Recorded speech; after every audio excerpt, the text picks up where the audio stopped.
Finding great candidates to hire can be like, well, trying to find a needle in a haystack. Sure, you can post your job to some job board, but then all you can do is hope the right person comes along. Which is why you should try ZipRecruiter for free at ZipRecruiter.com/post. ZipRecruiter doesn't depend on candidates finding you. It finds them for you. Its powerful technology identifies people with the right experience and actively invites them to apply to your job. You get qualified candidates fast. So while other companies might deliver a lot of hay, ZipRecruiter finds you what you're looking for. The needle in the haystack. See why 4 out of 5 employers who post a job on ZipRecruiter get a quality candidate within the first day. ZipRecruiter, the smartest way to hire. And right now, you can try ZipRecruiter for free. That's right, free. At ZipRecruiter.com/post. That's ZipRecruiter.com/post. ZipRecruiter.com/post. I love Mondays. And yes, I'm being 100% serious. Why? It's because I'm a Dunkin' Rewards member. And Mondays are better with Dunkin' Rewards. Every Monday this month, Rewards members get a free medium hot or iced coffee with any purchase. Not a member? Join on the Dunkin' app and never miss a deal like this. Dunkin' Rewards. Save them, stack them, use them how you want. America runs on Dunkin'. Limit 1 per member per Monday. Additional charges and terms may apply. Participation may vary. Limited time offer. Cheering at pro wrestling shows in Japan is back, and 2023 is already shaping up to be a big year in the history of pro res. That's why you should listen to the Emerald Flow Show. From the Royal Road to the Green Mat, Paul and Gerard take you into the world of All Japan Pro Wrestling and Pro Wrestling Noah. Not only do we analyze events, but we examine business, who is getting over, what angles are working or not. Occasionally, we take a look at other Japanese promotions like DDT and Zero One. So if you're looking for more coverage of the world of Japanese wrestling, check out the Emerald Flow Show on the Voices of Wrestling Podcast Network, available on all of your favorite podcast apps. Hi, I'm Kay Slow, co-host of the Open the Voice Gate podcast. The one question I'm constantly asked when it comes to Dragongate is, how do I get into the promotion? Well, stop asking and start listening to the Open the Voice Gate podcast, released every Wednesday on the Voices of Wrestling Podcasting Network. For exclusive news and show reviews, look no further than the leader in Dragongate coverage, Open the Voice Gate. This podcast is a member of the Voices of Wrestling Podcasting Network. Visit voicesofwrestling.com to hear the rest of our great podcasts, as well as show reviews, columns, opinions, and updates across the world of wrestling. To the highway in a brand new day. Gotta let it go.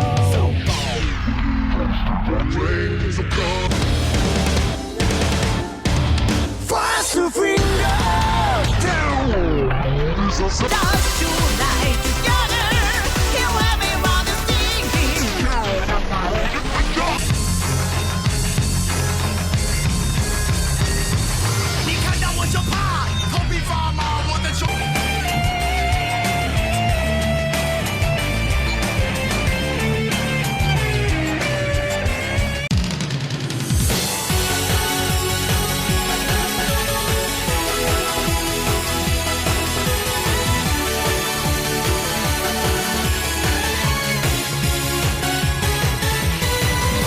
Welcome back to Open the Voice Gate for May 23rd, 2023. We are members of the Voices of Wrestling Podcast Network. You can find us on the Voices of Wrestling Podcast Network feed or on the Open the Voice Gate feed on all podcast platforms and applications. You can follow us on Twitter at Open Voice Gate. If you would like to donate to the show, click the link in the show notes. It'll take you to our redcircle.com landing site. You click the red box that says sponsor this podcast, and you can set up a one-time or recurring donation. No obligation whatsoever, but we would like to thank all of our previous donors. I'm one of your hosts. It's your old pal, Mike Spears, joined alongside, as always, Case Slow. In case, as we tend to do this, I just want to get this out front first.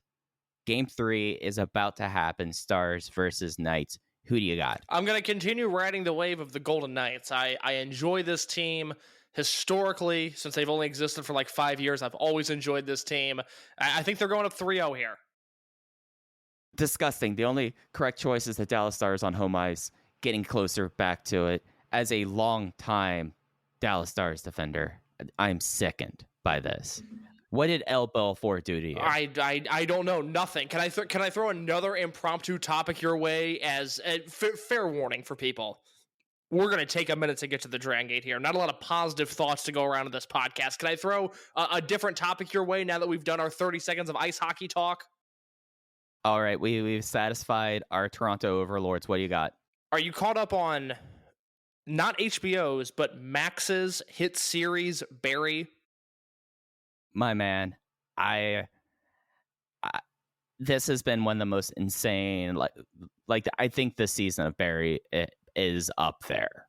Like, it is incredible the swings that they have taken and landed on a series that we've been talking about, Case, kind of ever since Barry really came about, that this is one of the more courageous shows of willing to do things. And, you know, sorry for folks that are letting Barry stack up here. We're going to talk spoilers about this for a while. The time jump and how they managed to pull it off alongside everything that happened right leading up to it, and just leaving us, not letting us see the aftermath, I thought was really brilliant. So to use your verbiage of up there, you know, I thought season 1 was up there. Season 1 was so good that I was like, God, I hope they don't do a season 2, because I don't think they can follow up.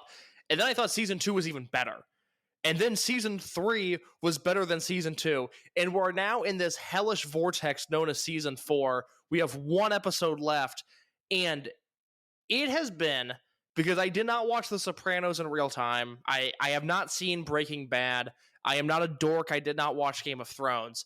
Watching Barry from start to finish in real time has been the most rewarding experience of my life as a television viewer. This is a Pantheon S tier 1A, write the new TV the book, and put Barry as high in the accolades as you possibly can.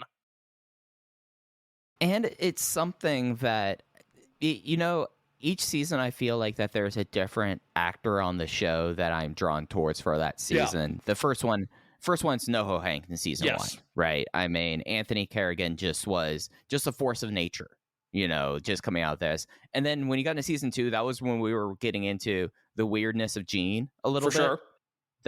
That was this. Season 3 was kind of the Fuke show in a way.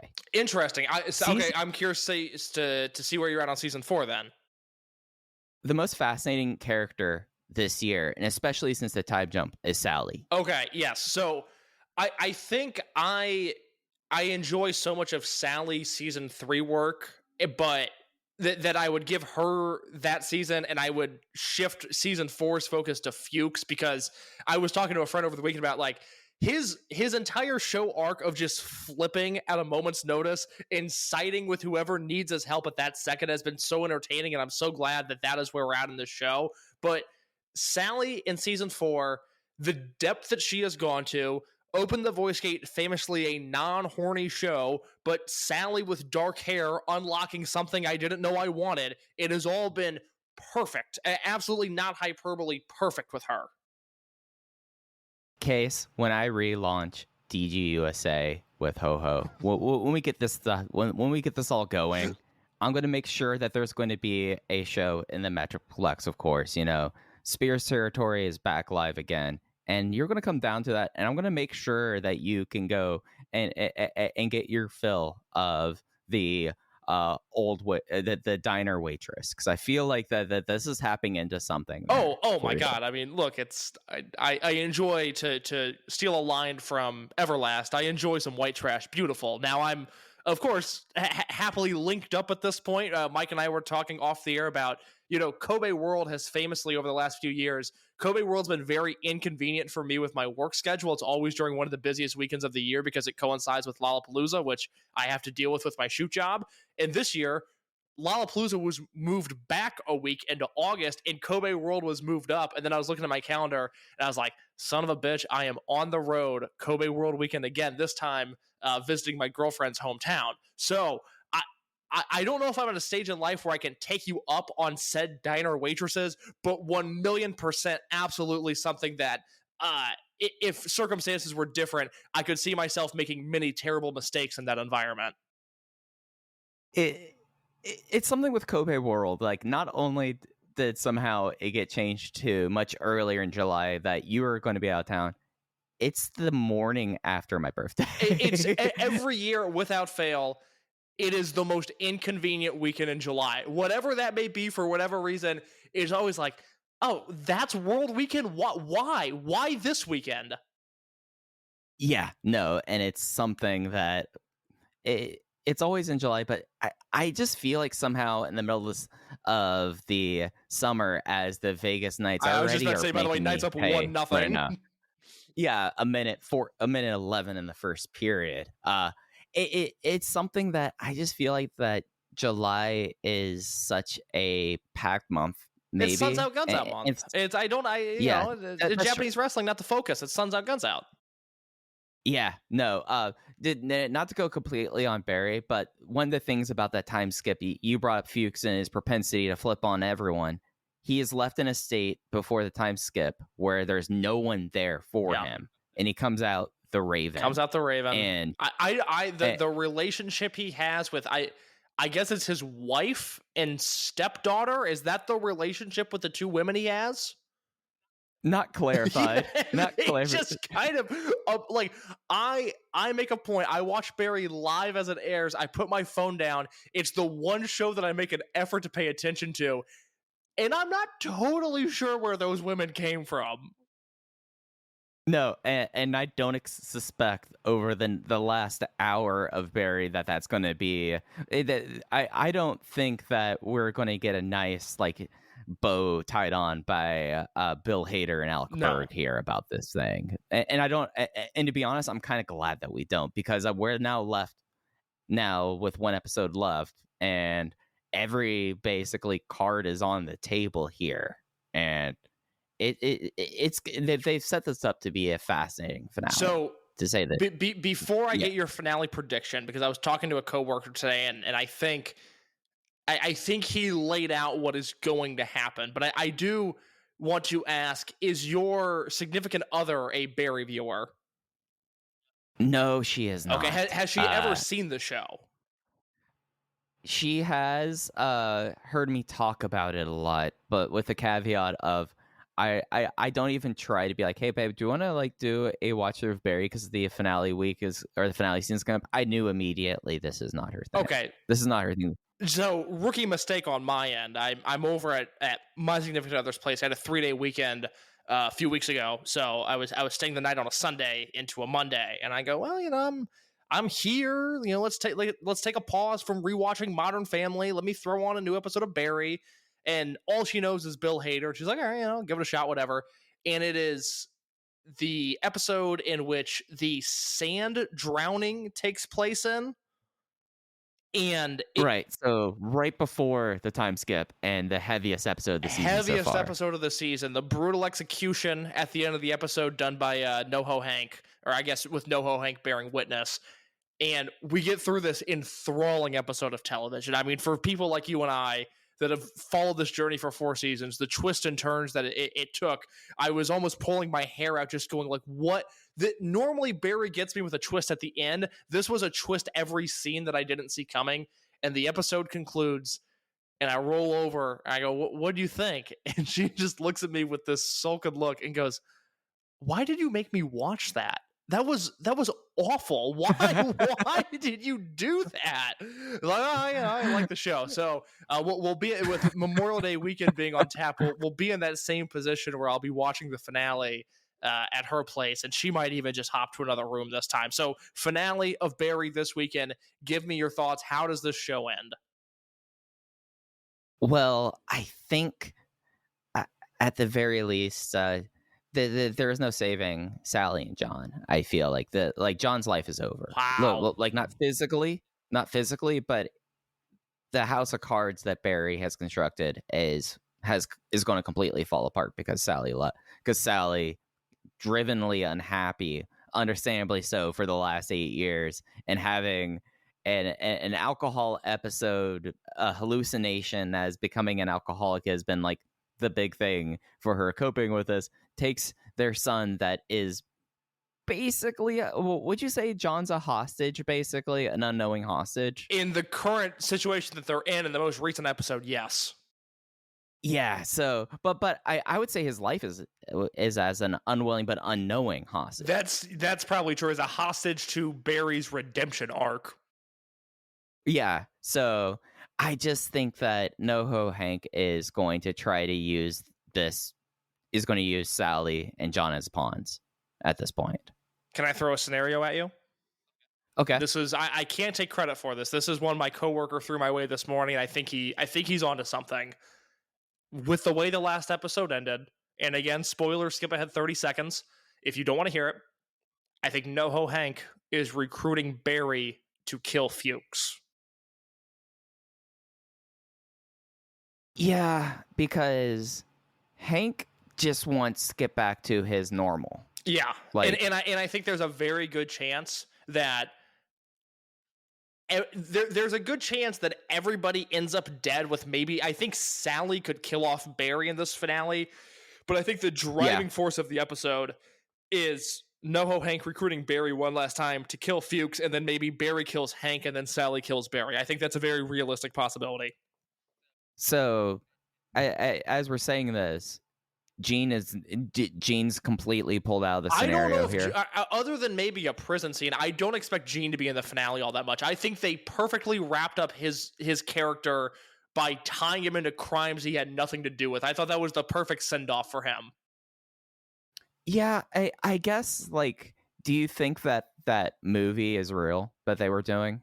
Or was this all set up as the sting for him? Because that's what I'm wondering. Well, I think because it drove Barry back to California, it's in Barry's life, not just Gene's, that the movie exists in some form or fashion in this universe. Yeah, no, that is... Yeah, because that is the action there. Is there a bit of you that thinks that final scene can be Gene in his cell and they open it up and then there's Barry? Oh, that's good too. How are they going to tie all of this up? Like, that's what I don't get. It's insane. Even going into this season, forget the twists and turns that have happened in every episode. Just going into this season, it's like, wait, what are they gonna do? Like, I don't understand. It's the most rewarding experience I've ever had as a viewer. So what Case is alluding to, because we're just going to spoil cast this, I guess, is that Barry is arrested and is put into federal jail. Like, they've got him, and they say that there's one more season left. And it's like, what are you going to do? And then 4 or 5 episodes in, a miscalled hit on Barry by NoHo Hank and Cristobal, and he picks up a gun and walks out, and it's like, of course Barry just walks out of prison. Of course he does. Yeah, but it it makes sense within the context of the show. It's the huge talking point during the press run in season 1 and even a little bit in season 2 was like, Bill Hader's playing a hitman, but it's not corny. It sounds corny, but it's not. And they've not only flown past that talking point, but now even when there's things like, oh, he just got out of prison, it makes sense within the context of the show. I don't bat an eye at it. Yeah, and I just say the little bit of stunt casting with Fred Armisen in that scene was pretty genius. 5-star cameo. It's just the show has hit on every beat I've ever wanted it to. I have no doubt they will stick the landing. It's just a matter of, of the million different directions they could go, what direction will they go?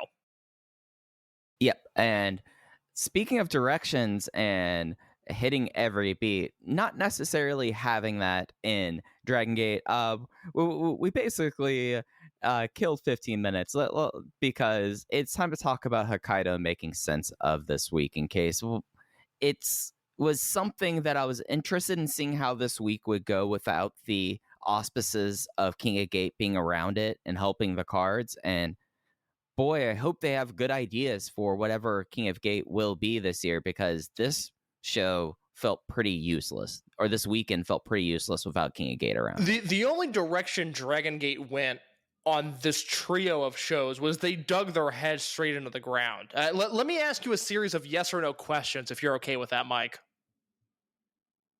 Yeah, sure thing. Let's do it. All right. This weekend in Hokkaido, did these shows help build anything for the upcoming Osaka show this weekend? I would have to say, given what all we have booked for Osaka this weekend, not really at all. Did these shows in Hokkaido help build anything towards the upcoming Korakuen Hall doubleheader, by the way, 2-0 nights? Did this series of shows this weekend in Hokkaido, did they help build anything towards the upcoming Korakuen Hall doubleheader in June? The most that I could say, Case, is they've kept Susumu and Kondo looking strong going into that Twin Gate match. Okay, sure.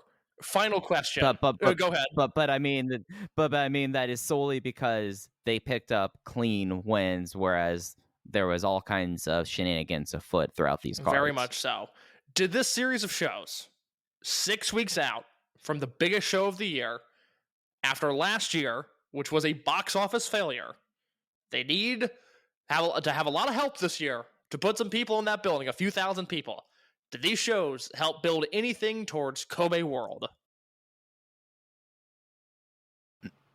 Unless they are doing something with Benkei and Kota Minoura, which I do have kind of a pie in the sky, just 1% chance shot idea coming out of this weekend, I would have to say absolutely not whatsoever. Maybe getting the Triangle Gates off Gold Class helped clean up what their plans are going to be for July, but there was nothing. There was no feuds moving along. But Case, there's also, if we really want to look at it, the biggest feud that is currently going in the promotion, they weren't going to have any sort of plot step with it because there's no reason for Ultimo Dragon to break out and do this here versus wherever they're going to set the Apuesta match at. And that is a flaw in Dragongate right now, that your biggest feud, no matter how much you and I might be into it, and we spent all of last week praising it, talking about how great this is, such a great angle for Dragongate, good for Ultimo, he's involved in something that people are going to care about. Diamante versus Ultimo Dragon cannot be not only your biggest feud, right now, your only feud. We cannot be in that scenario 6 weeks out from Kobe World. Right, because it's not even like Shun was picking on Strong Machine J building off of the Reiwa Big Six angle at Korakuen, right? Like, yeah, Strong Machine J suffered losses in matches with Shun Skywalker, but that wasn't at all within the matches. Yeah, look, if they book Shun versus Strong Machine J for World, which I think is a realistic possibility, okay, great. But they did the heavy lifting to at least get that started weeks before this. This weekend, yes, they wrestled one another, and full disclosure, I loved the main event of the final show. I went 4 stars on all of the main events, or at least 4 stars, 3-0 nights, by the way.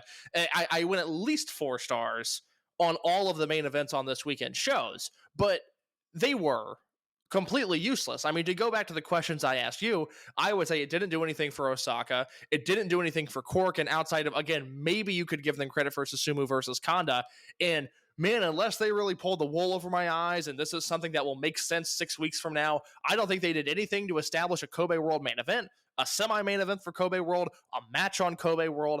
I think these were 3 sets of shows that just existed. And quite frankly, they wasted our time. And I do have a tangent I want to get you on in a second about something you just said, but there is an aspect to this weekend that for Dragongate has to be talked about. This is a weekend of which there's fan club tours going up there. This is a weekend. The reason why they run 3 shows is because that's how they are able to make money doing the Hokkaido trip. Like, it does not make it a pleasant experience for the viewers at home, but this weekend, along with Okinawa, frankly, are the stops that when they happen, you just sit back and you go like, well, these aren't really for us, and it sucks. Can I talk about the attendance real quick? Yep, let's do that. Okay, so they're running this building in Hokkaido that is not an aesthetically pleasing building by any means. It's the Sapporo, what do you pronounce that, 2-1 stadium? Ione is how I'm choosing. Okay, all right. Because I assumed Roman numerals, soccer. and I now see that I was incorrect. Thank you for correcting me. I mean, Spazio is advertising. Spazio. So I'm choosing to say it that way. That's how I'm choosing to interpret it. I'm probably way off here, but at least in my mind canon, it makes me think we're going to have an Italian Connection revival. That was something that this weekend could have very much used. Oh my God, absolutely. So anyways, the building in Hokkaido that they run, you've seen it by now. You know what it is.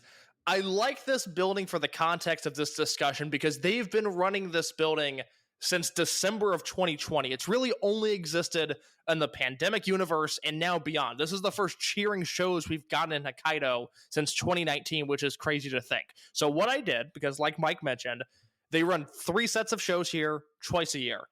I went ahead, I looked at the attendances, and I took the average attendance of the weekend from December of 2020 through now. Do you want to hear those attendance numbers?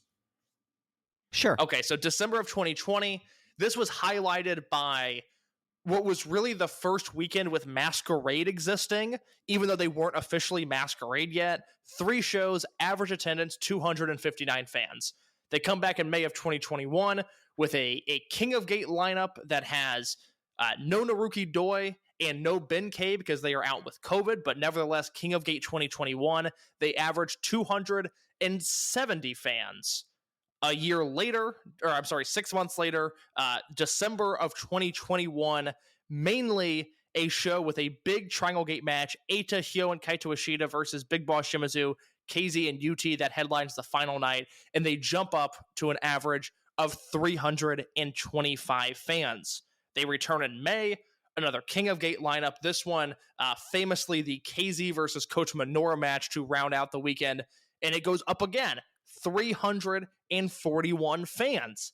In December of 2022, they run the 3 title matches to headline the weekend, the Twin Gate match on the 2nd, the Triangle Gate match on the 3rd, and another Twin Gate match on the 4th. Those 3 shows, average attendance, 387 fans. They continue to rise time after time after time, and then they come into this weekend, average attendance, 338 fans. Not only a dip from December, but a slight dip by 3 fans, so we can call it flat if you want to, year over year.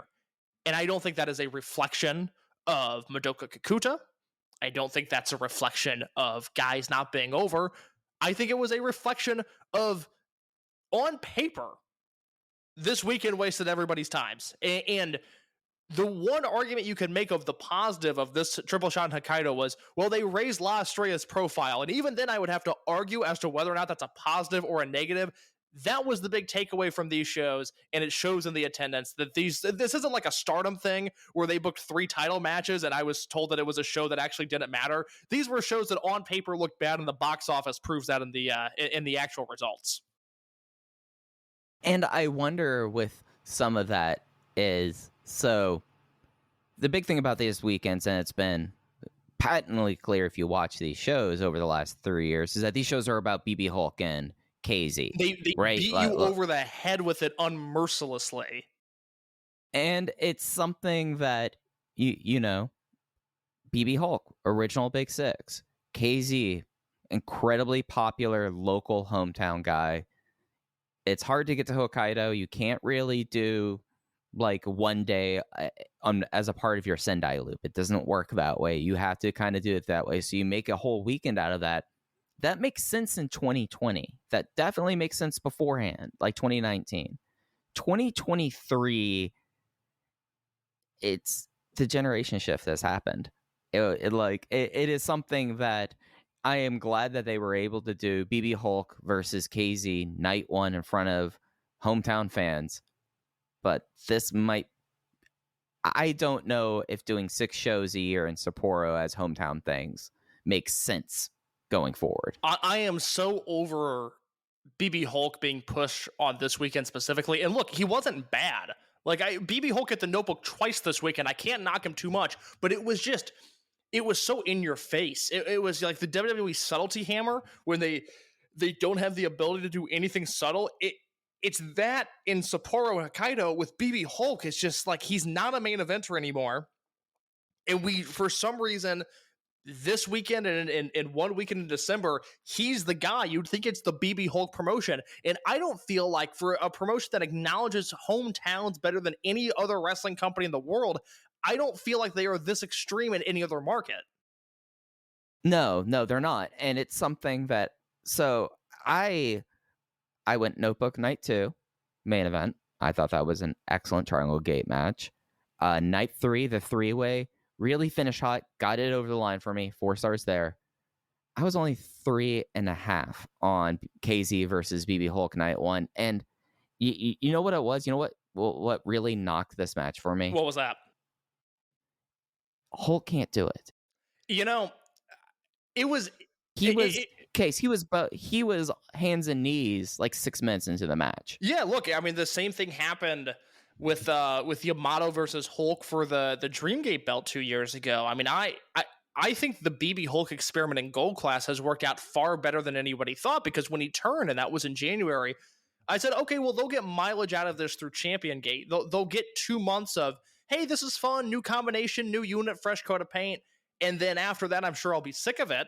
And quite frankly, I'm still not sick of it. Hulk in Gold Class, really more so from an in-ring perspective than an aesthetics perspective, which I was expecting it to be the opposite. But Hulk in the ring works with these guys. I think he has value in multi-man matches still. I think even as a tag team wrestler, he can be fine.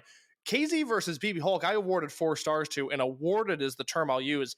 It was effort. I did think they worked their asses off. I appreciated that. I marveled at some of the spots down the stretch at how hard they were hitting each other, how hard they were going. It was not a 4-star match that I loved necessarily, but it was kind of one at the end where I went, well, yeah, you know what? I got to hand it to them. They worked really hard here. Yeah, and it's just something that for me, and I said this during Yamato and BB Hulk case, recognizing where he is in their unwillingness to recognize his limitations is only exposing it. And it's something that he's great in Gold Class, as you said.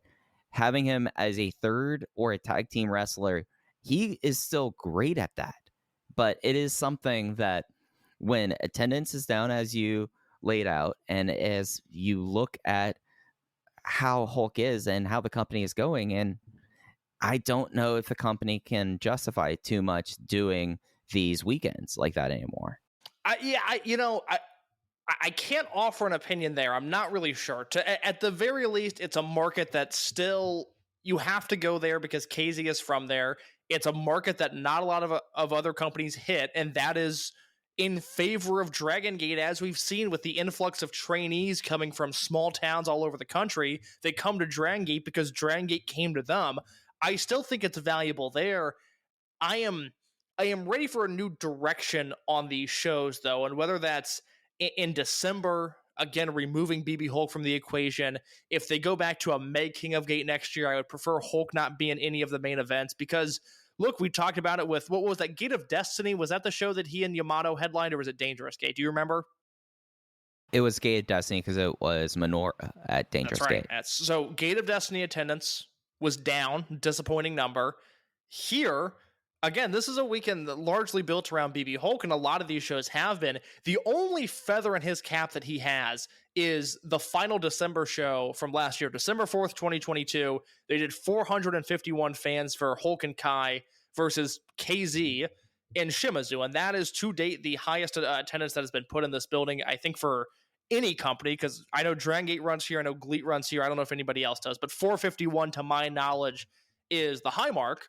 And great, but that also had Kzy. And if you compare the two, the shows that have a Hulk main event and the shows that have a Kzy main event, Kzy outdraws this man 10 times out of 10 times. So it's important to contextualize it as like, hey, maybe you're not into the new generation of Dragongate wrestlers that much, but at the box office, they are showing that BB Hulk is not a draw, and that his generation of wrestlers, I guess at this point it's him and Yamato, so it's really Hulk that takes the brunt of this blame, not doing it in the box office. This weekend, for whatever reason, I think because these shows were just so pointless, as we continue to kind of hammer that point home, the presence of BB Hulk was just a lot.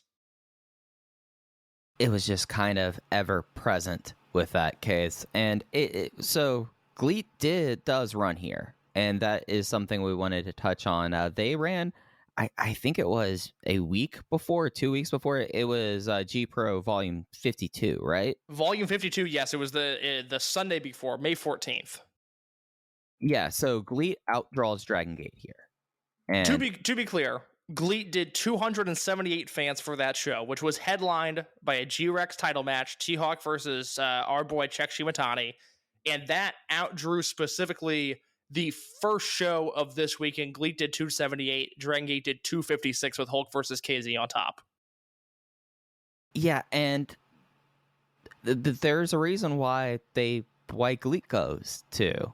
Sapporo, and it's something that has to be mentioned. It's T-Hawk's hometown. This used to be the point I'm making here is that Sapporo used to be a very important stop that you could justify having 3 or 4 days in because you had a concentration of guys that it just makes sense you could do 3 hometown shows with. So of course Shima's going to do that, and you have him in his hometown doing his title defense.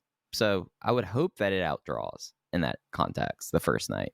Do you think, and I think I know where you stand on this, but I have to ask you anyways, do you think that means anything that GLEAT outdrew Dragongate by 20-something fans in this building, or is this just one of those where Dragongate goes, well, that sucks, and then they move on with their life? I think everyone else moves on who understands context. Okay, right. I'm with you. I don't look at it as a sign of the apocalypse or a sign that it even means anything. I just think it's worth noting. Yeah, if this was something where they walked into Kobe Sumbo Hall and did Noah's supposed number, that's a discussion. Can we talk about that for a second? I don't believe for a fucking second that Noah did 831 fans in Kobe Sumbo Hall. New Japan just claimed like 1,200, and even that I'm a little dubious of, because Dragongate at their peak, I don't believe was drawing 1,000 fans to that building. I don't believe for a second that Noah drew 800 fans anywhere. Yeah, like the one thing that like puts out. So when that New Japan number happened, I was asked by a friend, like, what do you know about this building? Because I know Dragongate does not approach that number, and found the booking website for Kobe Sumbo Hall case, and it's an expandable room.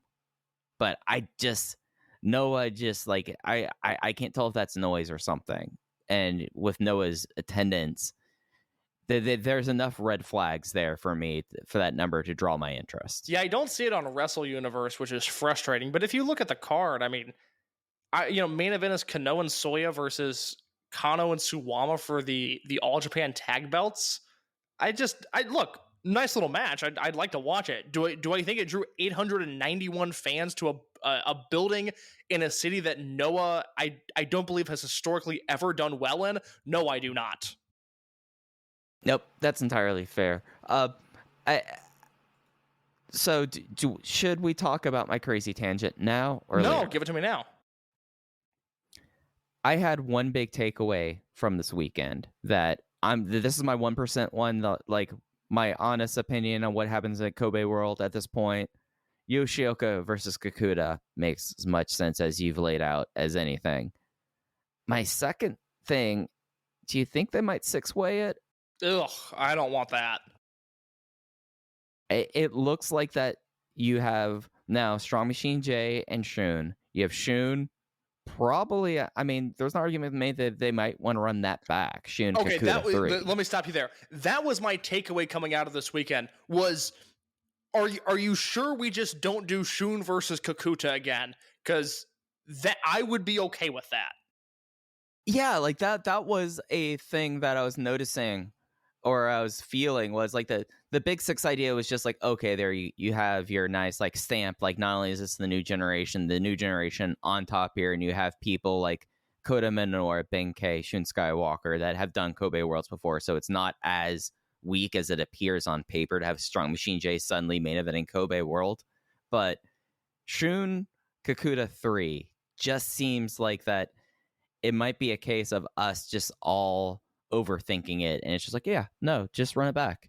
Dude, run it back here. You could string this out for another 6 weeks. You know, I know they wrestled for 25 minutes at Dead or Alive and put forth an epic main event that is my Dragongate match of the year and one of the 5 best matches I've seen in 2023. But I watched the interactions they had on this weekend, and I thought, they still have more of the tank. They could run this back and come up with plenty more ideas, plenty more counters, plenty more intrigue. I would be okay with that. I still think Kakuta versus Yoshioka is the most exciting option, but if we leave Korakuen, and I emphasize Korakuen because I am strongly of the belief, despite the fact that they're in Kobe Samba Hall the week after Korakuen, I want to leave Tokyo knowing what the Kobe World Main Event is. I think that's really important, that with the most eyeballs on your product, with the exception of a Big 5 show, that you're signing the main event in that building. If it just happens to be Shun versus Kakuta again, Okay, I'm on board. Let's do the round 3. Let's see what happens. Yeah, and there seems to still be enough there that Shun can make a challenge, right? I think so. It takes one pinfall in a multi-man match. Now, of course, Dragongate has done themselves no favors looking at this Osaka card, and it's D-Courage versus Gold Class, which, look, maybe you will be the one with the crystal ball, and it's something with Ben K and or Minoura, but I looked at that main event, D-Courage versus Minoura, Ben K and BxB Hulk, and I was like, ugh, what that doesn't do anybody any favors. Why is that the main event? It feels all so random right now. Yeah, and it does it do anything to stoke the Minoura fear? Fear's not the right word. They just, look, I left Cork and Hall. I talked about this in depth. I thought Minoura was the least impressive of the 6 guys in the Generations tag, whereas, you have Kakuta as your top dog. You have Skywalker, who is still a 1A player in Dragon Gate.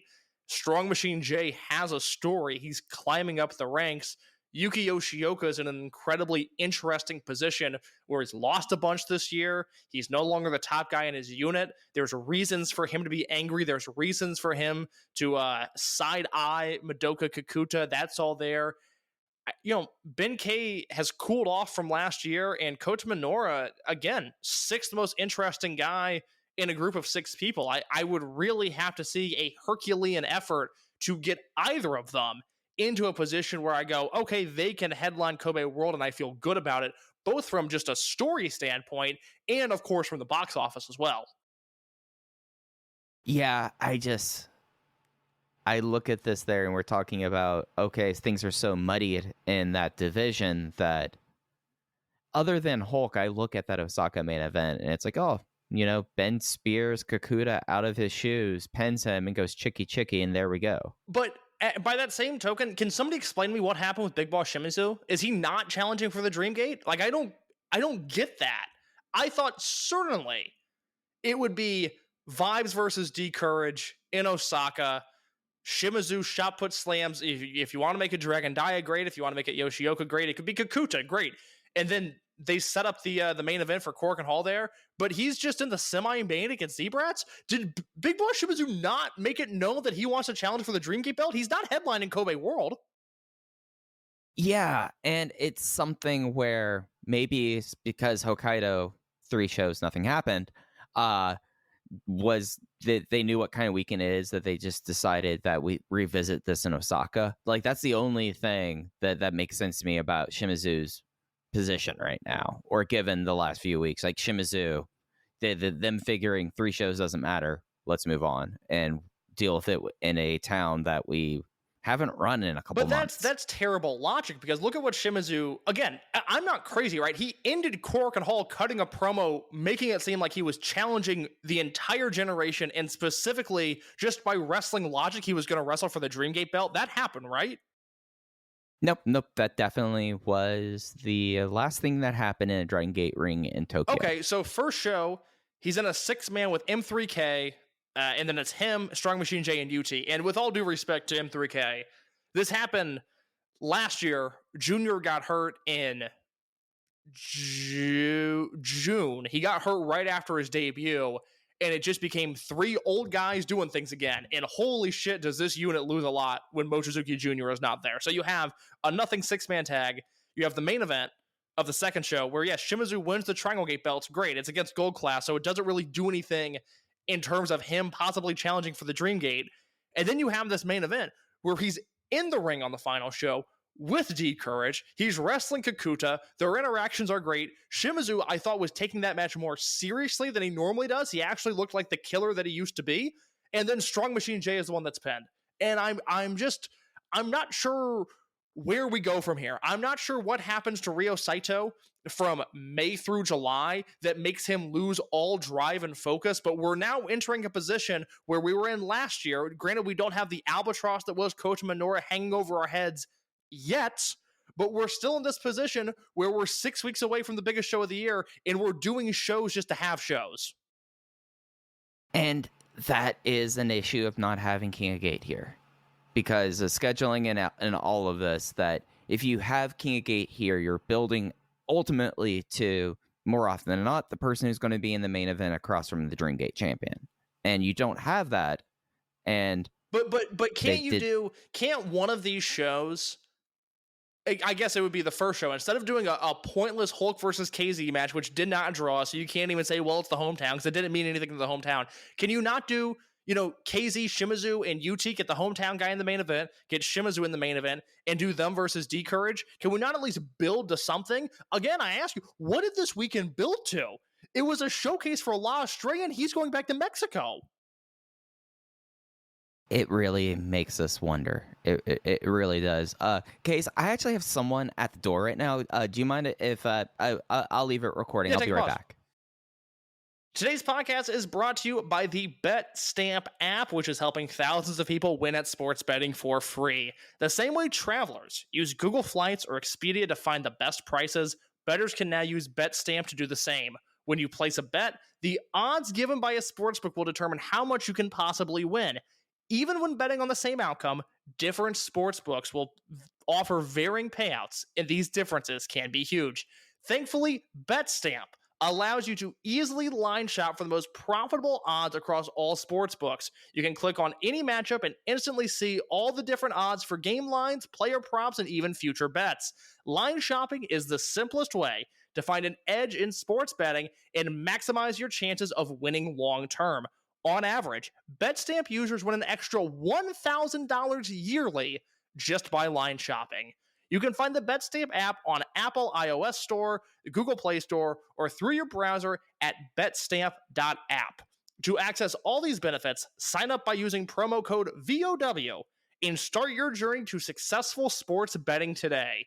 If you forget to use the code upon sign up, you can always enter our code in your BetStamp account settings afterwards. Check it out. Yeah, okay, sorry about that. Katsuo came by. By the way, Katsuo, I know he was just in Hakodate because the show after the Hokkaido shows that didn't draw all that well, 356 fans in Hakodate Arena, super no vacancy. Yeah, and wouldn't you know it, Katsuo, of course, DG Trueborn, he was 4th out of the dojo after Tozawa, but before Yamato. It is from Hakodate, and he wrestles in that area, and they put him on the YouTube case, and my God, did that guy get an ovation coming in. Very much so. It has become a fun yearly tradition over the last 2 years of seeing him pop up on one random YouTube show and then going away for another year. It's pretty much like the perfect Katsuo Yuki Ono exposure, I would say. Like, we got a lot of him. We just need a little bit now every year to keep our immunities up. I certainly don't need more of him. This is the perfect amount.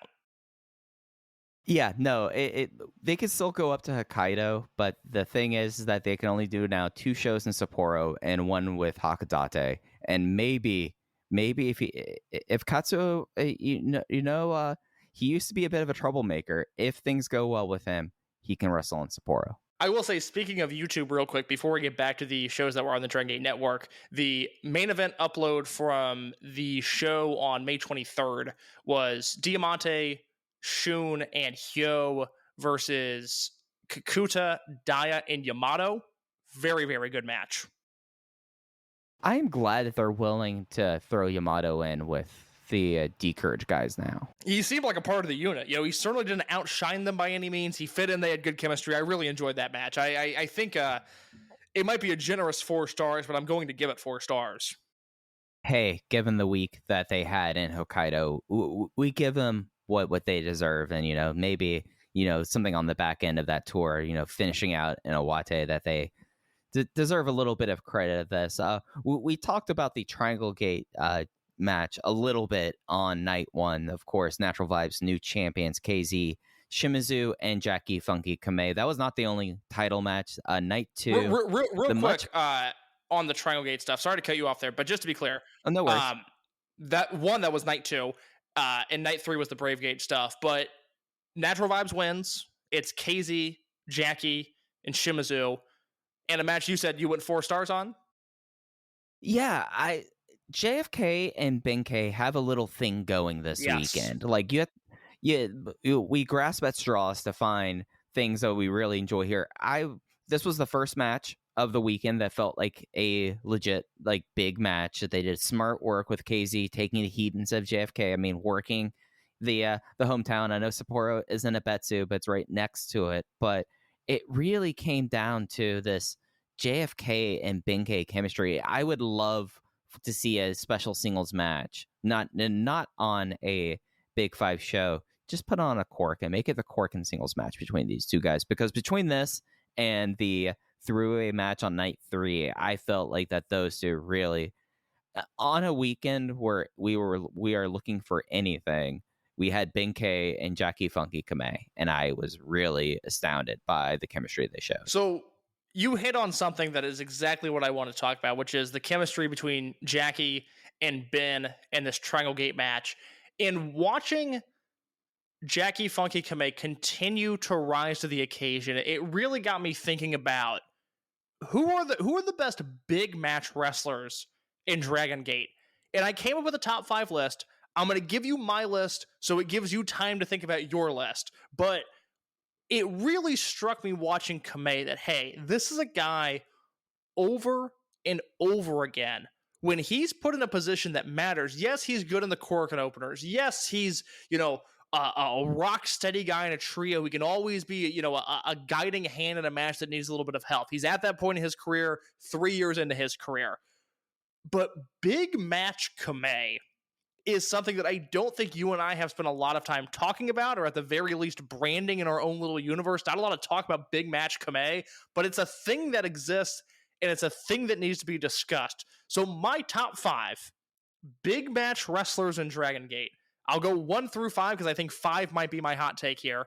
Number 1, and this is if I need a great match on a Dragongate show. I'm turning to Madoka Kikuta number 1, Shun Skywalker number 2, Jackie Funky Kamei number 3, Kzy number 4, and my number 5 wrestler. If I need a great match, turn this show around, put something in the notebook kind of match, I think I'm turning to Kai as my 5th wrestler.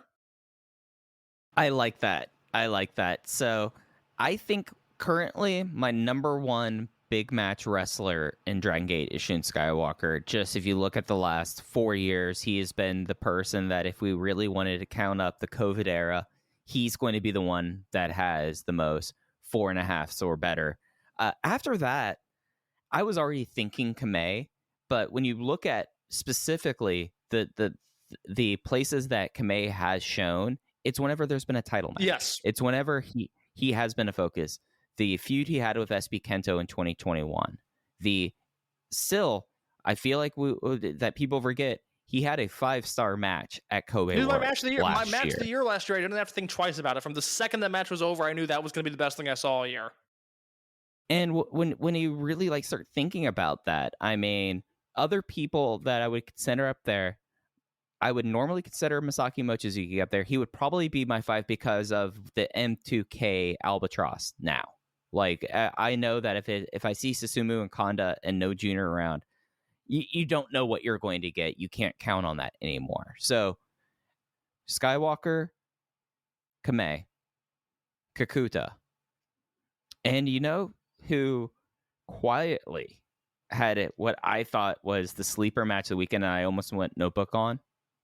Who's this? Don Fuji.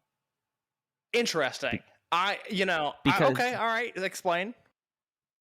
Don Fuji, he doesn't get the big profiles much anymore. I mean, that anniversary match, I think we could all agree, unless they're going to go right back to Junior versus Fuji when Junior's back, that's probably going to be the most highlight and shine Don Fuji gets all year. But when you look down the card at someone who is not getting the high profile, but is making the best out of a match 1, a match 2, a match against the rookies, a Mochi Fuji tag, work with Yamato, it's Don Fuji. It's interesting. I found off-putting is not the right word, but this was not, to me, the showcase weekend for Fuji, merely just because he was in the ring with Punch Tamanaga twice, and Tamanaga was just, I don't Worthless. get it. You know, you want to book him in Kobe, cool. You want to book him in the Arakan tag on Korakuen, sure. There's guys that are hurt. You need to fill the card. There's got to be something better to do on these shows. That was a 5-minute match with Kai, a 10-minute match with Fuji against Yamato and Mochizuki, and a 5-minute match against Hyo and Kai on the opening night. It's just 20 minutes of Punch Tamanaga spread across 3 shows is far too much Punch Tamanaga. And the bigger thing isn't the ring time case. It's the fact that he took a seat that could have been going to Daiki Yanagiuchi or someone else. Yeah, let me look at that that show that followed on the 23rd. From Iwate? No, this was from where's Catswell from? Oh, Hakodate. Yeah, Hakodate. Okay, they used the same crew there. I was gonna say if Daiki showed up on that show and wasn't on the Hokkaido weekend, I was gonna be pretty pissed. But even on the Iwate show, Daiki's on there, so I don't get that at all. Yeah, and it's something where like I acknowledge that as a non-native fan, there's probably some sort of context that that culturally that maybe aids to Punch Tomonaga's fandom. But when it like in a scenario like this, no one was going to buy a single ticket, and I'm willing. Like if somehow this goes to people in Sapporo who understand English and are a Dragongate fan and bought a ticket to Punch Tomonaga, I will pay you back your ticket because I am that certain that no one there paid a ticket to see Punch Tomonaga. I think you'll be able to keep your money. Yeah, and that's not to say that Daiki Yanagiuchi would have sold tickets. There's no reason to believe that. But Punch Tomonaga is Punch Tomonaga. He's been a known quantity since 2011. And when you have people on this roster, and I know that there has been injuries with the future kids and the rookies that have made things a little bit more difficult with this. But Kaito Nagano, why not have Kaito Nagano in this? Kaito Nagano would have gotten more out of those 20 minutes of ring time being there than not. That's the way I look at this case, that these were 20 minutes that could have gone to Kaito Nagano. Oh, completely. Yeah, it's a bummer. So your list is Shun, Kamei, Kakuta, Fuji, and who's number 5? Number 5, I thought I said Fuji was 5 for me. Give me your list again. It was, I'm trying to think right now. I'm blanking on it. It was Shun, Kamei, Kakuta, Fuji. Oh, you said Mochizuki. Mochizuki Fuji. Yeah, Mochizuki Fuji. Gotcha. Yeah. All right, interesting. All right, well, I would like for people on the Discord to let us know their top 5. Mike, what are your thoughts on La Estrella, his big weekend?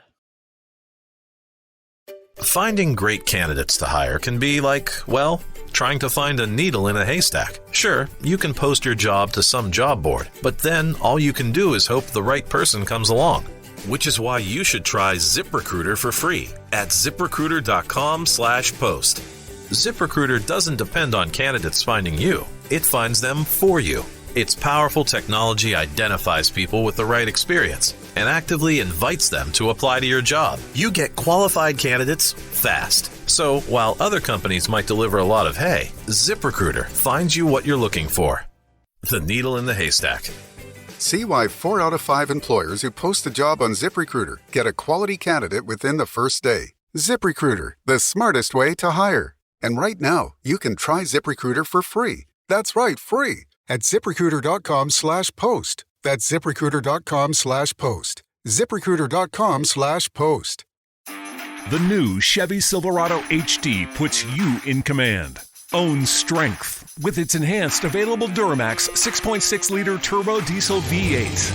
Own the lake with its available advanced towing technology. And own technology with an available 13.4-inch diagonal touchscreen. The new Chevy Silverado HD. Own work, own play, own life. Learn more at Chevy.com. Find new roads. Chevrolet. The person who inhabits La Estrella's mask, I don't want to belabor the point from last week, obviously very talented. This Bravegate match was as good as it was because it was not doing La Estrella things. but I still, this might be like one of the biggest misses character wrestle wise in Dragon System in the last decade. It's just very clear that this wrestler in this gimmick does not work, and they're going to keep on trying. It's really hard watching Estrella team with Minorita and seeing Minorita just do everything better than Estrella. That match on the second show was a bad look. That Cancun tornado that Minorita did to the floor and landed on his feet. ACH had a really good version of that dive, but Minorita it's slightly different, but it's the same idea and spirit, and he might do it better. Yeah, so I was 3.5 on the match. It was not a bad match. It was, and to be clear, because of the style they worked, this was not a Jason Lee carry job, because there was a lot of grounded stuff with Minorita, and Estrella. And as we've seen in the week since he's been back, that's the stuff he's actually really good at. His clutch pin that he did did it before this was solid. The way that he gets to the S stretch looks awesome. Why is he still flying at all? So watching Estrella matches right now is kind of fascinating, because they haven't fully abandoned the original idea of the gimmick, which is that he's this crazy high flyer, but he clearly wants to introduce more grappling into his arsenal. So what you get with a La Estrella match now is you get a high flying start, and then you get this drastic shift into grappling, and it's not seamless. It's like, okay, that was chapter 1. This is chapter 2. And then you have the third chapter, this closing stretch, which in the case of the Jason Lee match, I lean a little bit more towards, it's a Jason Lee carry job. I don't think Estrella is looking that clean, that smooth in the ring with any other wrestler, with rare exception. I think that match looked so good and got so good by the end of it because of Jason. But nevertheless, it's like this weird two-faced character that Estrella has now, where there's the old version of him that seems to not be a success, and then this new version of him that he's experimenting with. And seamless is the word that comes to mind. It's not seamless. It is kind of jarring to watch him wrestle and try things out in the ring. And that's not to say that I'm mad that this is happening. No, this was a productive weekend, just because you always have to take stock of what you have. Right. Yeah, you take stock of what you have. They've done this before. Like, Tozawa came back for a Kobe World in the middle of his excursion to team with Nosawa Rongai. It's just kind of the things that happen here. I do like watching wrestlers figure themselves out. That has been a joy. But it's frustrating, because we know that more likely than not, he's just doing this of his own volition. There's not going to be a direction in this, because we know that this is an Ultimo character, and unless things really go down south, they're not going to give up with it. So it's still doing flying spaceman drops that look okay, doing the stuck a splash, that's fine, and then doing those in matches where Minorita does incredible Cancun tornado variants. And you're set here watching this, and you go, wait, which one of these is supposed to be the high flying luchador? Yep, completely.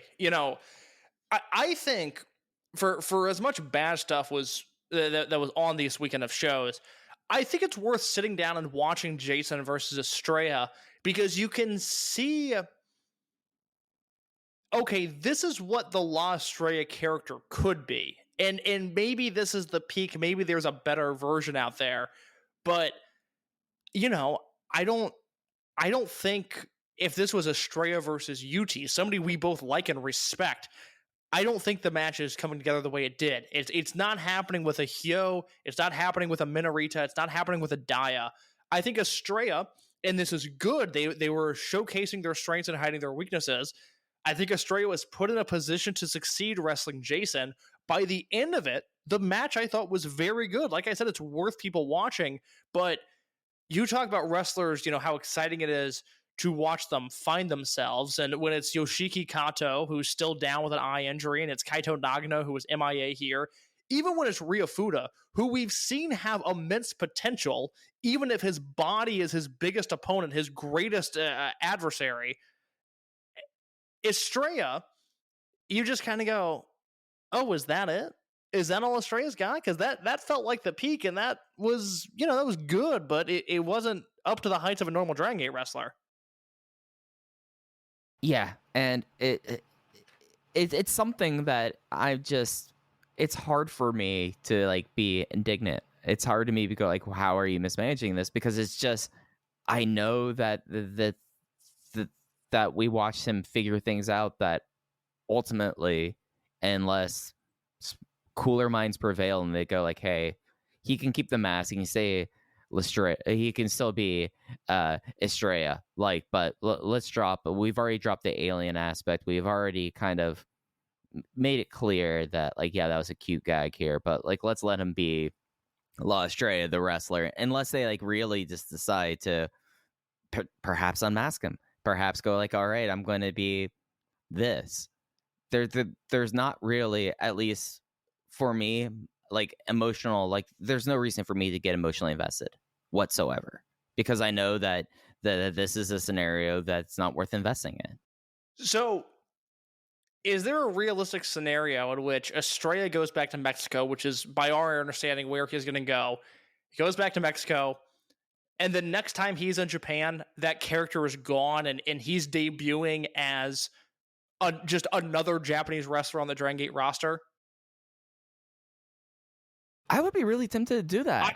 I would certainly, if I was in the room, I'd be kicking the tires on, are we sure this isn't the best outcome? Are we sure he can't come back with Takuma Nishikawa and almost replay the Ben Minorita success story, the Big and Little, the Rob and Big, do that, but with Nishikawa and Estrella unmasked just as another wrestler?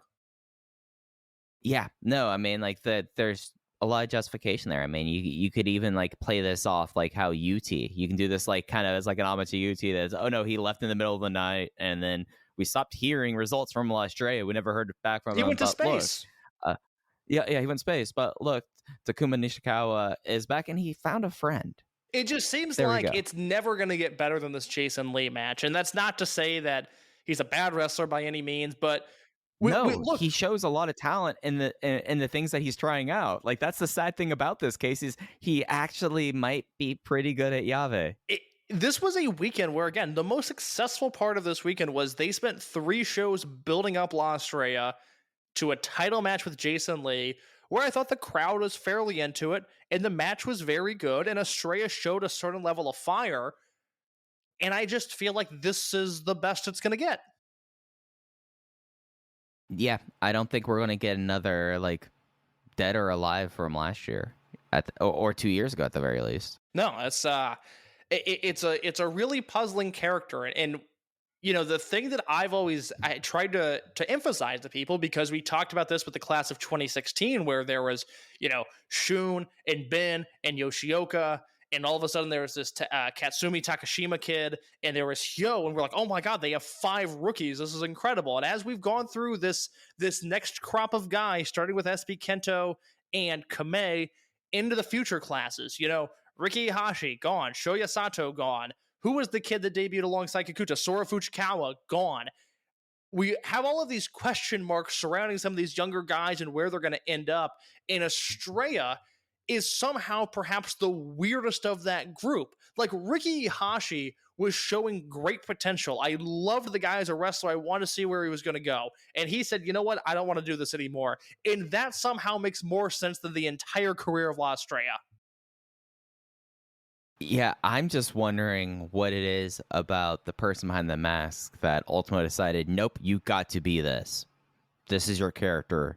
I've chosen it. It's you. It's not the way I would have drawn things up. No, that is for sure. I'm looking at my notes for this weekend that we had, Case, in Hokkaido, and I'm kind of left with a little bit of, not nostalgia for this, but I come away from this weekend in a lot of ways thinking about when Hokkaido felt like something. Like, this was the place where people figure themselves out. And it's kind of depressing to think that maybe La Estrella has figured himself out, but he's not going to be able to pursue that. Well, I don't want to thrash on the tour as a concept, because prior to this weekend, this has been a set of shows that I look forward to because they deliver. I always point to the first time they ran this building, that 3 shows in December of 2020, some of my favorite spot shows Dragongate has ever run. This is a building that, despite how ugly it might look, has been able to produce some magic over the years. Normally the shows just have a greater purpose. And again, unfortunately, the purpose this weekend was La Estrella. Yeah, and I think I'm ready to put a bow on last week in case. We had an interesting YouTube upload, not in a normal spot. I'm going to cut you off again. I want to talk about one more thing. I do deeply apologize. Okay. I am so sorry. No worries. What's up? The main event of night 3 was awesome. I want to talk about it. Yep. No, let's talk about this 3-way match. It was D Courage versus Gold Class versus Z-Brats. Oh, yeah, it was Natural Vibes versus D Courage versus Z-Brats, Kzy, Shimizu, Strong Machine J, D Courage, the Kakuta, Yoshioka, and Daya, Shun, Diamante, and Hyo. It was Kakuta finishing off Strong Machine J with a lariat after one of the stronger House of Fire finishing stretches I can remember in recent memory. Off the top of your head, unless it's in front of you, then just tell me, but do you know how long this match went? Off the top of my head, I think it went 12 minutes. Okay, yeah, it went 12:53. I'm shocked by that. I thought this match was longer, and I mean that in a complimentary way, because it felt like a really big main event by the time things were all over. Yeah, it really did the build really kind of remarkable. And for a match that has Z-Brats where there was a lot of just general sleaze Z-Brat style wrestling. There was much.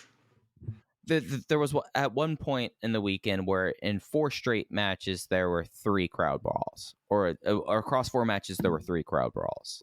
It just became kind of just ever present.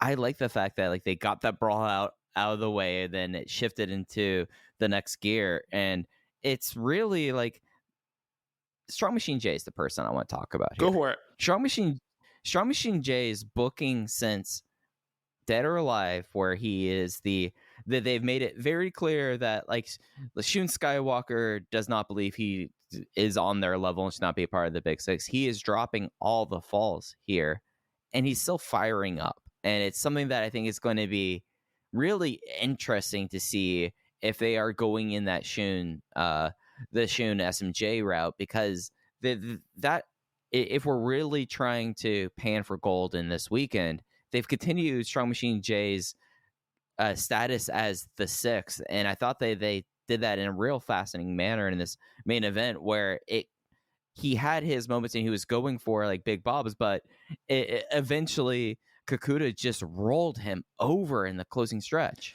Yeah, I find Strong Machine J to be incredibly interesting on a show in, show out basis, because he is, like I said earlier when I was breaking down sort of where the Big Six are and their motivations and my interest levels towards them. Strong Machine J, no matter what match he's in right now, he's in a position where he's trying to prove himself, and it's both a storyline thing, and even you look at people in our Discord that when the Big Six, this new Big Six were announced, they went, Strong Machine J, are you sure he's on their level? That is seeped into real life ramifications of the promotion, and he's wrestling like he's trying to prove himself, and it's great. He's entering every match with a higher level of intensity than most, and it's really paying off.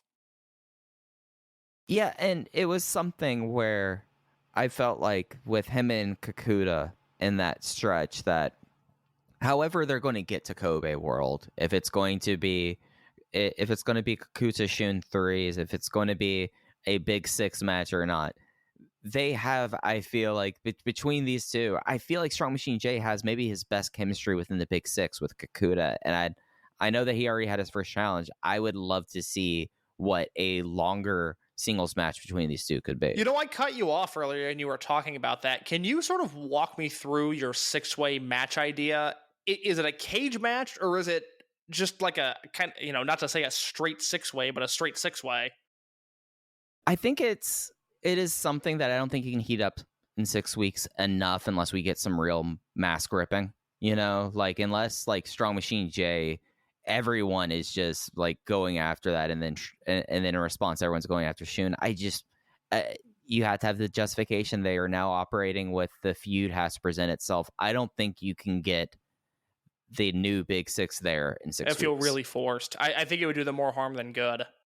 Right. So straight 6-way. I think you have the intermingling, and it kind of just plays off of all the various, just like Kakuta and Yoshioka. Like Yoshioka does not seem super happy about the state of things and how 2023 has gone for him. Shun against Strong Machine J, that has been a vociferous kind of thing. That has been like the one plot point coming out of the Big Six so far.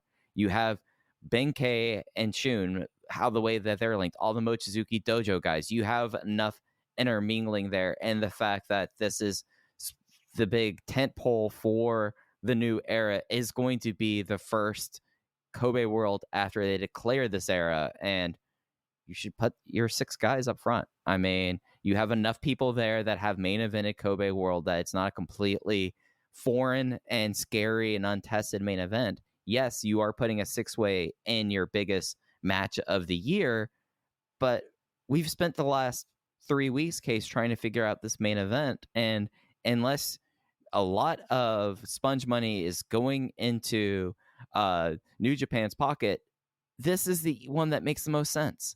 God, if only there were 3 shows that could make all of this much clearer. What a fucking waste of time. Let me say, in regards, pivoting here just a little bit to Shun Skywalker again, I have been advocating if Mochizuki Jr. is healthy, doing Junior and Father Mochi versus Kano and Kondo for the Twin Gate belts at World. And given that M3K is wrestling for the belts at Cork, and I still think that's on the table, if for some reason it's not, I know it's technically a heel versus heel matchup, but I watched Shun and Diamante in this match, and their chemistry as a tag team it's so unbelievable, and it's a shame for as good as they were that Shun and Kai were in Rey de Parejas this year, because we need a month of heavy-hitting, focused Shun and Diamante teaming with one another, because they consistently blow me away. And we didn't really get the big title run. We got essentially 2 months. Yeah, they had a spot in this match where Diamante, it's a spot that's happened in every wrestling match ever. Dragon Dia charges at Diamante. Diamante flips him up over his back, and Dragon Dia lands on the apron. And Shun Skywalker comes off the ropes with such velocity and big boots Dia in the face in a second, to a point where you can fully suspend your disbelief, because Dia is shielded by Diamante, and the second Diamante moves out of the way, he is getting kicked in the face by Shun Skywalker. Their chemistry blew me away. I also have to mention the Madoka Kakuta hot tag, all capital letters there. That is becoming a thrill to watch in every match that he's in. This one capped off by him back body dropping Kzy over the top rope and onto the other 7 guys. I have to mention that spot. It was quite thrilling. And it was something with that hot tag that it's become like death and taxes. As soon as Kakuta gets that tag, we're like, okay, we know how this is going to go here. And it was such an amazing, because it was right from that hot tag into the closing stretch with Strong Machine J. And it was something that back body drop was insane. It was insane, because I didn't see it coming. Oh, not at all. Not at all. It's like, oh, he's going over the top rope, or he's going to get a shotgun, like the slingshot headbutt. Like I thought it was going to be one of those things. It's like, nope. Kzy is going to be getting vaulted into the air onto 6 other people. Really good stuff. I went 4 and a quarter with this main event. I was just under the assumption it was elimination rules, so when Strong Machine J got pinned, I was rubbing my hands together like, all right, Z-Brats versus D-Courage, here we go, something's going to happen. And the perfect way to cap off Hokkaido, the one time I wanted more wrestling, the match ended, and I was just like, all right, it's 4 and a quarter, and had it gone another 5 minutes or so, I'm sure I would have gone even higher on it. It was really, really good wrestling. I would say, look, this weekend is easy. Even though I gave Hulk versus Kzy 4 stars, it was a begrudging 4 stars. I did not want to give it 4 stars. I would skip all of night 1. I'd watch the main event of night 2, which is the Dragongate match, and then I'd watch Jason and Estrella and the main event from night 3, and then put these shows in the rear view. Yeah, the only other stuff I would add, that if you're already You already have it pulled up. Strong Machine J versus Diamante was a fun little number. I enjoyed that. I really liked Mochi Fuji versus Yama Hulk. Like, this is the right use of BB Hulk in 2023 in his hometown. Put him in there with Mochi Fuji, but the rest of that I would completely co-sign. Strong Machine J versus Diamante was like a really good TV match. I enjoyed that for what it was. The Mochi Fuji match did not connect with me the way that it did for you, but I was down on just the entire idea of this weekend, so that doesn't surprise me. Yeah, I guess the thing that got me with this one is that Hulk does have like a couple just bumps he should not be taking in this match. That, like, you would think that he would stop like twisting when he's doing flip bumps in 2023. That's fair. If I was someone who had the neck issues that he has had through his career, that's the thing I'm cutting out, is you're not having me twist in air. It's why at the end of the KZ match I went, all right, put it in the notebook. He works really hard still. Hard to a fault almost. But BB Hulk, when he is in a featured match, he still gives it his all, and sometimes it's very impressive. 4-0 Knights, by the way, they just scored again. Yeah, God, man. Yeah, I almost pointed attention that I was like, oh, this is when I turn off the game, and I was like, you know what? I would just be putting on Galit. So the remote is too far away from me. I'd like to turn on the Celtics Heat game, but I'm stuck with this until we're done recording. So let's talk about some YouTube uploads. Yeah, so it was not on YouTube, which had Hakadate and Awate that we've talked about before this, but the Gaura channel. It is a weird channel to find. It's something that as soon as you find this channel, just immediately subscribe to it so you don't have to deal with this again, because last year they put up all the title matches from Kobe World. This year, they put up a special match from 2005, didn't they, Case? They did. This is one of the Pantheon-level Dreamgate matches, one of those matches that, you know, if Mike and I were going to burn you a DVD set of Dragongate 101, these are the matches you need to see if you're going to call yourself a fan. Masaki Mochizuki versus Ryo Saito from 2005 would certainly be on that list. And it is something that Jay has a little bit of an explainer about it, but we're talking about 2005, which is after a very weird first fall.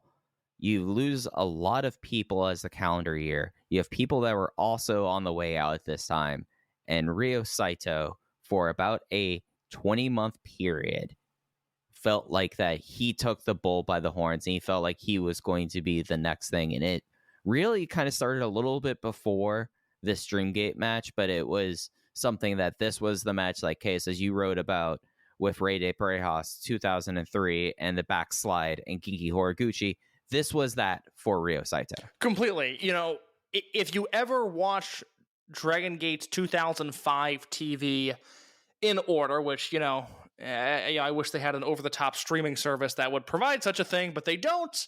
If you ever watch 2005 Dragon Gate in order, the first show of the year, which is one of my favorite Dragon Gate shows ever, Ryo Saito finally beats his arch nemesis Milano Collection AT in the main event. Thrilling match.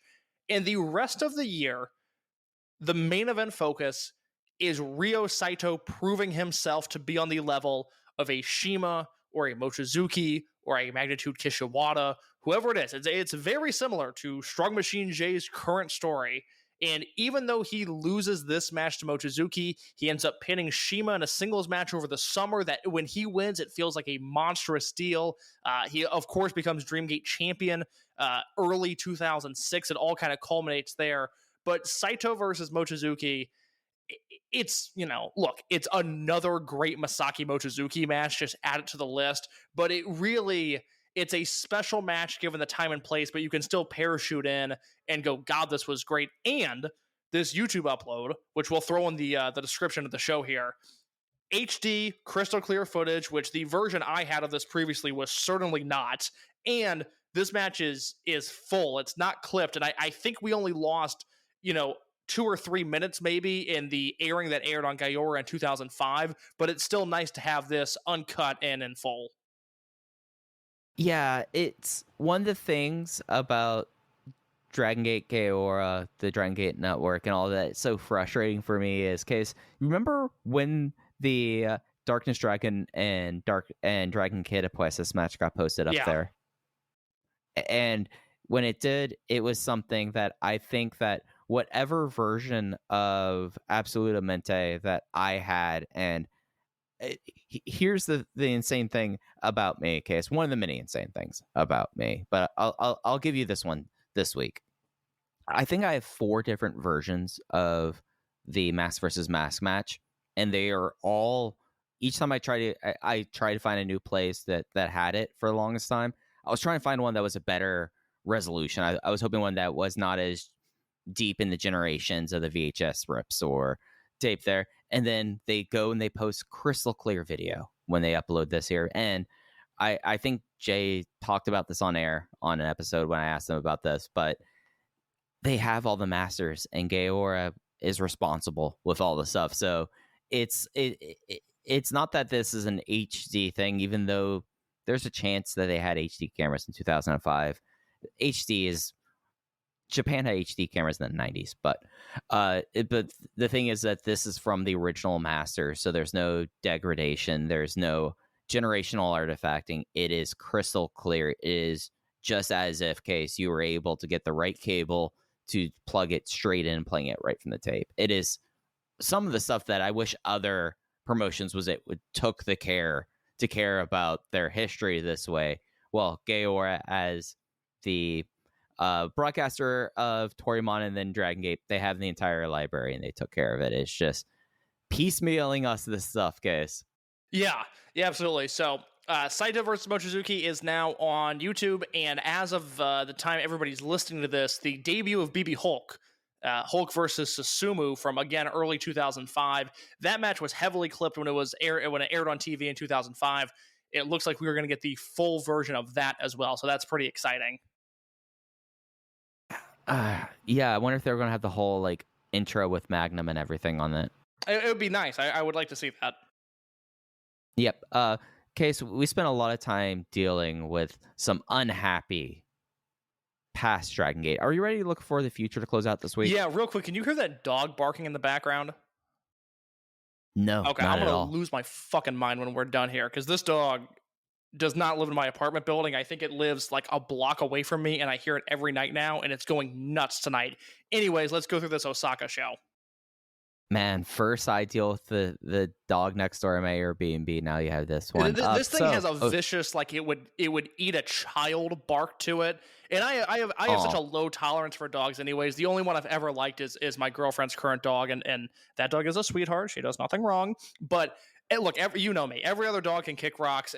Pudge being the exception. Pudge and Freckles, the only 2 good dogs I've ever met. I say that because Rich Craitch's dogs hate me. We do not get along whenever I'm at Rich's place, so I can't even throw those guys in the mix. But this is some bullshit that I'm dealing with now. I'm glad it's not coming through on mic as we round out the episode with an Osaka preview here. Let's hear it for the low power close-upness of Shure microphones. Absolutely. For that. So they're in Osaka on the 28th. It will be a 6 p.m. local time start, 5 a.m. on the east, 2 a.m. on the west, 9 Greenwich Mean Time, Dragongate Network. And this is a interesting card. Having a debut really adds a lot to it. Just going down the card.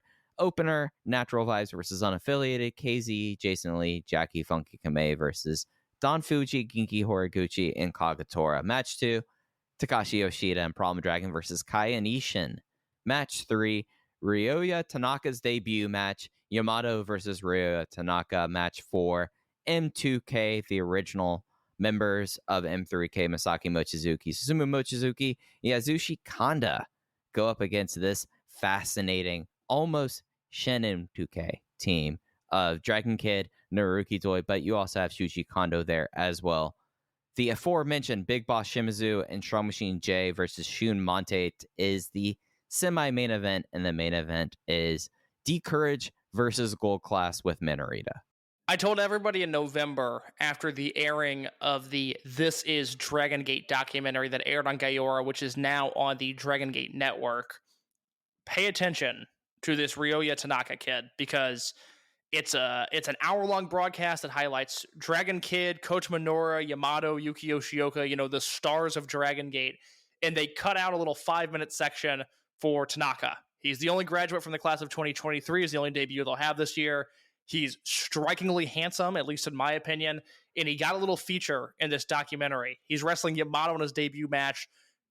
Don't ignore this. I don't even know if this is something that's noteworthy or not, but look at the show poster that Gaiora has on their website. It's not Madoka Kikuta in the photo, it's Tanaka.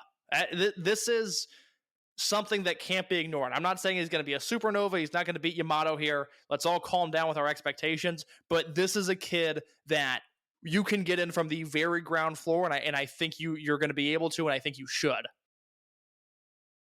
Yeah, and we don't take a lot from the future exhibition matches, but he has at least a look that in this company will get him far. And he had the chop battle he had with Kagetora was really good. It was really good. So at the very least, like, my one hope here, I need to watch This Is Dragongate. I need to make time for that. But my one hope here is Yamato, because Yamato had like a pretty feisty chop battle in Hokkaido. Like, that was like the only notable thing that happened was Yamato decided to go really hard on chops against who was he chopping against? I'm looking through my notes. My handwriting's awful. I don't remember.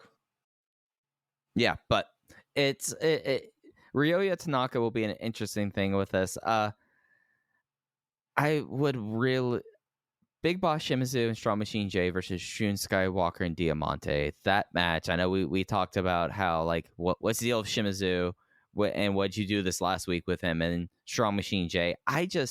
It's quite interesting to see Shumante against one of the bigger possible tag teams they could face. I'm sure the match will be good. I don't know. I find this card to be as off-putting as some of the Hokkaido ones. I just, what's the point of any of this? I don't think the direction is Kikuta versus a guy in gold class. So why is that headlining here? Why is Shimizu not wrestling D-Courage if they're going to do that match? It all, I don't know. I'm sure this show will be fine, but I'm not excited about it on paper. Yeah, and with how June is lining up, those Korkins are going to have to do some lifting for what's happening on July 2nd, Kobe World. Case, I think we have mined the stone for as much as we can for this week, but was there anything else you want to touch on as the stars are really, really bumming me out, man? I was really hoping for this to be a song. We did not put the skate in the crease in 99 for this to happen. No, the only thing I'll add, I'll give a quick plug here. If you have not heard it yet, I was on the Gentleman's Wrestling podcast last week with Jesse Collins. That is available, its own feed, the Gentleman's Wrestling podcast, and it's on the Voices of Wrestling podcasting network. If you thought this episode was negative, give that one a listen. It was far more pessimistic just about the future of wrestling, in-ring trends, talent development, where wrestling goes from here. And Jesse and I both have a lot of concerns over the future, but the feedback we have gotten on it has been greatly appreciated, just in terms of the way we broach the subject. So thank you to anybody that listened to that. And if you have not, I would recommend giving that a listen. I had a lot of fun doing that with Jesse. I've talked about him on this show before. I think he's one of the most interesting minds in wrestling media right now, and I'm glad we got to sit down and do that.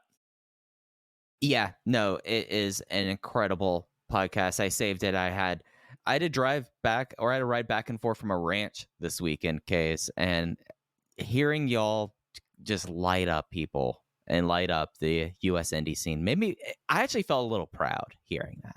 Yeah, look, wrestling talent development is not going to get better on the independent level until something drastically changes, and we all just have to accept that. Yeah, but it is an incredible episode, and Jesse, I enjoy hearing Jesse's Dragon Gate takes. Like, to the extent that I'm like, well, we're looking at Kobe World, and Case and I, we're trying to figure out how we're tackling this thing. It's like, maybe it would be I would be fascinated by this. So maybe listeners would be too. Getting a perspective from someone who's basically brand new in Dragon Gate as it goes into Kobe World as a different kind of preview would be interesting. Yeah. Look, I talked about this on the show. I feel like the Dragon Gate fan base is the opposite of gatekeeping. It is please watch this. This is so good. Why aren't more people watching this? And the more the merrier. So I enjoyed Jesse's comments on Dragongate, even if I highly disagree with some of them. It's always nice to have a fresh voice in the Discord thread, replying to us on Twitter, and just listening in general. And Mike, that is all I've got this week before I go yell at a stranger's dog. Yep.